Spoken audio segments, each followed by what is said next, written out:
Okay, look, I don't want to make us all feel old, but we're actually, we're now 8 years after the launch of No Man's Sky, and with that, it's kind of done the impossible. It has went from overwhelmingly negative to very positive on Steam. This is a game that's no longer just trying to become good. It's a game that actually is good and is respected by audiences in general, and it's now concerning itself with becoming great. And last week, we saw a major step forward, the rebuilding of the entire universe. I mean, that almost sounds like an understatement, doesn't it? But yes, this is one that basically came from the future. It came from Light No Fire, the next game from Hello Games, and speaking of lighting fire as well, to keep our fire lit, let's check out today's sponsor. Brilliant.org/Bellular News, where we're going to be leveling up IRL and where they have relaunched some of their content. So they are all about learning by doing, with thousands of interactive lessons across math, data, programming, and you can get 20% off an annual plan with my link and a 30-day free trial. So click that, and today the thing I'm highlighting is their relaunched data content. It's covering probability, exploring data visually, predicting with probability, and modeling with multiple variables, which is all like a legit amazing life skill. And what's key is that Brilliant does that via short quizzes with rich visualizations that make learning interactive and fun, which is vastly superior. I mean, there's one study showing a 6x improvement over passive learning of lecture videos, which to me makes complete intuitive sense, because for me, really, that's the difference between actually learning and just being bored and wandering off to do something else. So really, be it programming, data science like I've mentioned today, physics, or maths, Brilliant has got your personal development goals covered. It is fun, it's a rewarding habit to build, and you can try everything they have to offer for free for 30 days at brilliant.org/Bellular News, or if you just click that link down in the description, and you'll also get 20% off the annual premium subscription. 80% then, that is absolutely the big bit of news here. It is them being able to hit very positive. Now, I will say, whenever we wrote this, they hit 80%, and then they just dipped back down to 79. But the point basically is the hard yards have been done, and they're up around 80%, and that is absolutely goddamn insane. Now, the launch in 2016, that had them at overwhelmingly negative. They were under 20% positivity. Then No Man's Sky Next happened. That was in 2018, and that basically was taking them from 40% up to 69%. 2022 saw Frontiers. That was, again, a mostly positive 70 to 79%. And now, with Worlds Part 1, we are actually hitting very positive. And again, remember that as you go up that level of positivity, right? Like, in order to negate one negative review, if you want to hit, say, a 90%, you're going to need so many more positive reviews. Now, the thing is, when you take a look at the actual chart, negative reviews have not meaningfully increased in volume here. The thing that has increased in volume is the positive reviews. We're basically fluctuating between 79 and 81%, and the margin is about 4,000 reviews. And this is actually something that is essentially unheard of. And that means that if you're a game like, say, Overwatch 2, it's just going to be almost impossible to get your Steam score into a good position. Now, the reason why I say Overwatch 2 is because while, yes, that negative Steam score will be a reflection of a lot of people being pissed off about the game, pissed off about monetization, etc., another humongous reason there is basically the entire of China just said, oh, okay, you let the deal fall through with NetEase, we can't play Overwatch anymore, and they basically all went to Steam and downvoted the game. I mean, seriously, look at this. This is what happens when you actually break them down by language. Anyway, it is to say that if you're a game and your reviews are that negative, it is almost unheard of to recover to this degree. Take something like Cyberpunk. It was able to climb up, yes, but it did so from mixed. And hell, many would say it's Phantom Liberty that actually got Cyberpunk to that truly amazing state that it is in now, because while that was a dramatic game, you literally cannot go wrong by playing Cyberpunk 2077 because it is that good. In this case, though, players have been asked to pay money 0 times, right? It's only been the cost of the base game. I think it does help, though, that Hello Games is comparatively a far smaller developer. Their monthly burn rate is going to be way smaller. They're not running ginormous AAA teams. And that actually means that even with the backlash they had at the start, it was an incredibly successful launch from a financial perspective, and that's just let them spend years sorting out the good criticism from the bad and actually figuring out what to do next. In a way, they're building a live service, but they don't need to negotiate the whole ongoing revenue thing that so many other games have had to negotiate. And I think there's a little bit of what gets measured gets managed. Like, look, if you're Overwatch 2 and you want to get way more money, what do you got to do? Well, you've got to put Kiriko in a swimsuit and then sell that to people, right? A lot of your institutional effort is going to be like geared up towards making money in that way. Whereas if you're a situation like this, well, guess what? How do they get more money? By just doing the game better, by doing good updates, and of course by doing good expeditions, with expeditions being in a way the sort of seasonal content that we've been able to roll out for this game. And that means that the end result now is their highest player count since 2019 on Steam. They were the 7th best seller on the platform immediately after their update. Before the update, they weren't even in the top 100. And on the Steam Deck, they were actually the 5th most played game last week. And the why here is pretty simple. It is the engoodening of No Man's Sky, something that is obviously a well-documented thing. What's different though, right, is this update.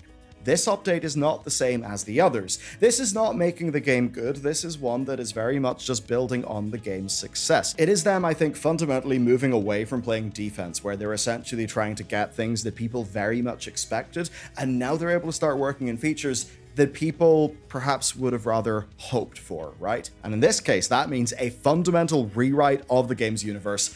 That is what makes this properly exciting to me, and it's because of some technology from the future. So, this update is called World Part 1, and of course, customary of the expedition-style updates, it adds in a new boss creature, new rewards, and if you don't really know what the expeditions are, they're basically a time-limited event where you'll essentially be able to do almost like a seasonal tweak of No Man's Sky. You can play through it, and you'll end up getting some rewards, often on an account-wide basis. As an example, the Normandy. Yeah, I'm very pissed that I missed out on that one.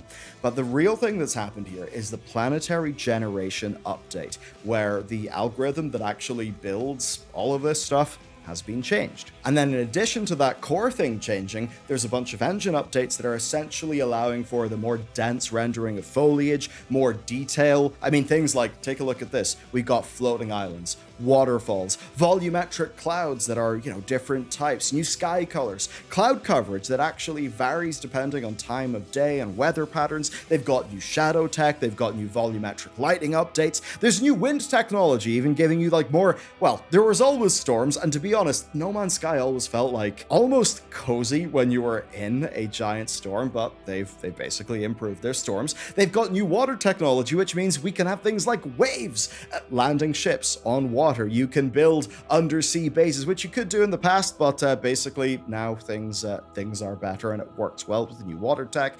New creatures, new living buildings, new toxic, irradiated, burnt, desert, frozen, garden planet features as well. And I get that may just sound like I listed off a whole bunch of traits, and yeah, I actually did do that, but the point that matters is when you go down to, say, a desert planet, the sorts of unique things that you will find because it is a desert planet. Even if that's just random little collectibles that you can just harvest up and sell for a whole bunch of money. Now, to be clear, this is not the first time that things have got better since 2016, but certainly looking at it, I would say this is a little bit more of a step change, right? And that's because the core generative algorithm has, it's properly changed. It's properly being rewrote, and it will make a lot of sense as to why.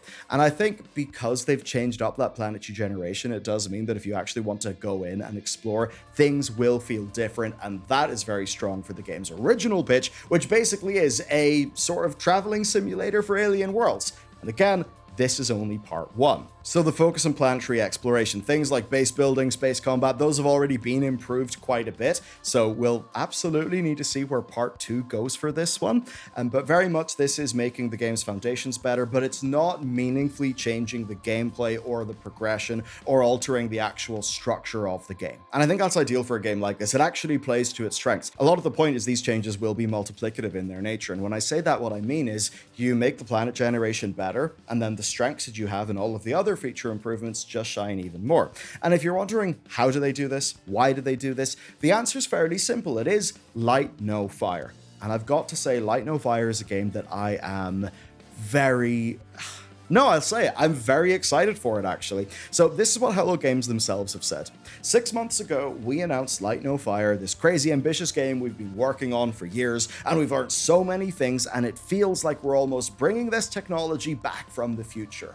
And that essentially is the point. So, where No Man's Sky initially launched as being, hey, there's there's an insane number of planets, functionally infinite, but guess what? They all kind of feel similar. Well, their next game, Light No Fire, is approaching scale from a fundamentally different way. A fantasy setting survival multiplayer role-playing game, but on an Earth. Right? Like an Earth that should, if they do their job right, have the diversity of Earth. That's extremely exciting. The thing that was always the letdown of No Man's Sky is everything just felt a bit No Man's Sky. And because, yes, this is still going to be proc-gen stuff, I think you will find that in Light No Fire, but it does mean that whenever they're thinking about, like, how do they differentiate their biomes, make their world feel amazing, they're going to be focusing and making the biomes almost feel like, say, different planets in No Man's Sky. I think that level of diversity will be real strong, and essentially, from doing that for that game, they've just got tools and principles that they can apply back to No Man's Sky. And vibes-wise, if No Man's Sky is designed to feel like the cover of a 70s sci-fi paperback, Light No Fire is basically meant to be the, 70s fantasy paperback, if you get my drift. I think that's why they've had this, real core appeal, and I'll certainly say that going into No Man's Sky, and especially if you've not been there since 2016, put it this way, I still listen to that soundtrack on at least a weekly basis because it is that goddamn good. The execution of vibes, the tone of the No Man's Sky universe, I think is absolutely wonderful. So, as for how this stuff impacts No Man's Sky, Worlds Part 1 is basically backported technology. Most of these updates for things like water and asset generation came about while the team were working on Light No Fire, and now they've been sent back to No Man's Sky. So this is really just efficient, smart development. They are clearly building a lot of this stuff on, to make it just a bit more simple, there are shared building blocks here, and that does seem to mean anyway that everything they've invested into Light No Fire from the success of No Man's Sky then gets to feed back into No Man's Sky. And the reason why that's exciting to me is because these are two fundamentally distinct fantasies. They are games of completely different scales, and I think they are games that can cohabit.